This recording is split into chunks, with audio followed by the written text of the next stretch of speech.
Hello, welcome back to my channel Annapathiram. எல்லாரும் எப்படி இருக்கீங்க? நல்லா இருக்கீங்கன்னு நினைக்கிறேன். இன்றைக்கி நம்ம சேனலில் ரொம்ப ஹெல்த்தியான ஒரு ரெசிபி தான் பார்க்க போகிறோம். அதாவது மாப்பிள்ளை சம்பா அரிசி யூஸ் பண்ணி இட்லி சாஃப்டாக எப்படி செய்கிறது அப்படின்னு பார்க்கலாம். இது வந்து ரொம்ப சிம்பிள், ரொம்ப டேஸ்டியாகவும் இருக்கும். சின்னவங்க பெரியவங்க எல்லாருக்குமே இது ரொம்ப பிடிக்கும். சாம்பார் சட்னி எதோடு சாப்பிட்டாலும் ஃபென்டாஸ்டிக்காக இருக்கும். ஸோ வாங்க இப்போ இந்த இட்லி எப்படி செய்கிறதுன்னு நம்ம பார்க்கலாம். இதுக்கு முதல்ல நான் எடுத்துருக்கிறது வந்து பார்த்திங்கன்னா மாப்பிள்ளை சம்பா அரிசி பார்க்குறதுக்கு இப்படி தான் இருக்கும். ஸோ இதை வந்து கடையிலேருந்து வாங்கிக்கணும். ஸோ கரெக்டாக வந்து 1.5 கப் அளவுக்கு மாப்பிள்ளை சம்பா ரைஸ் எடுத்திருக்கேன். ஸோ 1.5 கப் மாப்பிள்ளை சம்பா ரைஸ், 1.5 கப் வந்து இட்லி ரைஸ் வந்து எடுத்திருக்கேன்.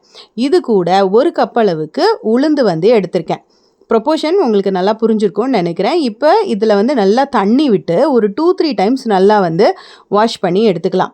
நல்லா வாஷ் பண்ணி எடுத்ததுக்கப்புறமா இதில் வந்து நல்லா தண்ணி விட்டு இது நல்லா முழுகிற அளவுக்கு தண்ணி ஊற்றிக்கோங்க. தண்ணி ஊற்றி ஒரு 5 to 6 ஹவர்ஸ் வந்து நல்லா ஊற வச்சுக்கலாம். இது மாப்பிள்ளை சம்பா அரிசி வந்து ரொம்ப சீக்கிரத்தில் வந்து நல்லா சாஃப்டாக அரையாது. அதனால் அட்லீஸ்ட் ஒரு 6 ஹவர்ஸ் ஆச்சும் இதை வந்து நல்லா வந்து ஊற வச்சு எடுத்துக்கணும். ஊறினதுக்கு அப்புறமா திருப்பியும் வந்து தண்ணி விட்டு நல்லா வந்து வாஷ் பண்ணி எடுத்துக்கோங்க. நல்லா வாஷ் பண்ணி எடுத்ததுக்கப்புறமா இது கிரைண்டரில் இல்லைனா வந்து மிக்சியில் சேர்த்து நல்லா ஃபைன் பேஸ்ட்டாக அரைச்சி எடுத்துக்கலாம். இப்போ வந்து மாவு வந்து நல்லா அரைச்சாச்சு, சாஃப்டாக வந்து அரைச்சாச்சு. அரைக்கும் போதே நான் உப்பு போட்டுருவேன். ஸோ தேவையான அளவுக்கு உப்பையும் போட்டு நல்லா அரைச்சி பாத்திரத்தில் எடுத்து வச்சுக்கலாம். இப்போ இது வந்து பார்த்திங்கன்னா புளிக்கிறதுக்கு எப்படியும் 8லேருந்து 12 மணி நேரம் ஆகும். நார்மல் கிளைமேட்டுனா 8 மணி நேரம். இப்போ ரொம்ப கொஞ்சம் கோல்டாக இருக்குது அப்படின்னாக்கா 12 மணி நேரமாவது ஆகும். இப்போ பார்த்திங்கன்னா நல்லா பொங்கிருச்சு. நல்லா இது வந்து 12 மணி நேரம் நல்லா வந்து புளிச்சு நல்லா பொங்கி இருக்குது பாருங்கள். ஸோ இப்போ அதை நல்லா வந்து மிக்ஸ் பண்ணிவிட்டு நான் வந்து இட்லி வந்து செய்ய போகிறேன். ஸோ இந்த இட்லி பார்த்திங்கன்னா ரொம்ப ஹெல்த்தியான ஒரு இட்லி. ரொம்ப ஹெல்த்தியாக இருக்கணும் அப்படின்னு நினைக்கிறவங்க ஸோ நார்மலாக இருக்கிற அந்த ஒயிட் கலர் இட்லி அவாய்ட் பண்ணிவிட்டு இந்த மாதிரி இட்லி வந்து செஞ்சு சாப்பிட்லாம். ஸோ சில பேருக்கு வந்து சின்ன பிள்ளைங்க வந்து இந்த மாதிரி கலரில் இட்லி சாப்பிட மாட்டாங்க அப்படின்னு சொல்லுவாங்க. நம்ம தான் வந்து அவங்களுக்கு நல்லது சொல்லி பழக்கி அவங்கள வந்து சாப்பிட வைக்கணும்.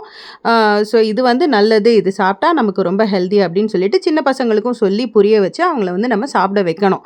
அது மட்டும் இல்லாமல் இது வந்து பார்க்குறதுக்கு தான் உங்களுக்கு அப்படி இருக்கும், கலர் டிஃப்ரெண்ட்டாக இருக்குமே தவிர டேஸ்ட்டு வந்து ஒயிட் கலர் இட்லியை விடையுமே ரொம்ப நல்லாயிருக்கும். ஒன்ஸ் வந்து இதை சாப்பிட்டு பழகிக்கிட்டீங்க அப்படின்னா இதையே தான் ரெகுலராக செய்வீங்க. அந்தளவுக்கு இது வந்து டேஸ்ட்டுமே சூப்பராக இருக்கும். இதோட சாம்பார், கார சட்னி, அப்புறம் தேங்காய் சட்னி எது வச்சு சாப்பிட்டாலும் சூப்பராக இருக்கும். இதை வந்து கண்டிப்பாக ட்ரை பண்ணி பார்த்துட்டு உங்களுக்கு இது பிடிச்சதா, எப்படி இருந்தது அப்படின்னு சொல்லிட்டு எனக்கு மறக்காமல் கமெண்ட் பண்ணுங்கள். அப்புறம் நம்ம சேனலில் வர வீடியோஸ்லாம் உங்களுக்கு பிடிச்சிது அப்படின்னா மறக்காமல் நம்ம சேனல் சப்ஸ்கிரைப் பண்ணிக்கோங்க. வீடியோவுக்கு ஒரு லைக் பண்ணுங்கள்.